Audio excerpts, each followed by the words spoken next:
भारतामध्ये 28 राज्य आणि 8 केंद्रशासित प्रदेश आहेत.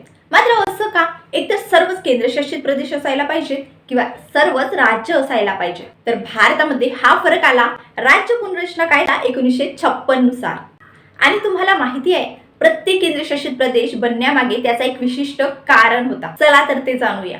जसं की दिल्ली आणि चंदीगडची युटी बनली त्याच्या राजकीय कारणांसाठी. पुद्दुचेरी, दीव, दमण आणि दादरा नगर हवेलीची युटी बनली त्यांच्या सांस्कृतिक कारणांसाठी. लडाख केंद्रशासित प्रदेश झाला त्यांच्या वेगळ्या भूप्रदेशामुळे. अंदमान निकोबार आणि लक्षद्वीपची युटी बनली त्याच्या सामरिक महत्वांसाठी, स्ट्रॅटेजिक रिझनसाठी. तर आंतरिक सुरक्षिततेच्या कारणाने बनली जम्मू आणि काश्मीरचं केंद्रशासित प्रदेश. तर काय फरक आहे राज्य आणि केंद्रशासित प्रदेशामध्ये? राज्याची स्वतःची आपली गव्हर्नमेंट असते ज्याला हेड करतात मुख्यमंत्री आणि राज्यपाल.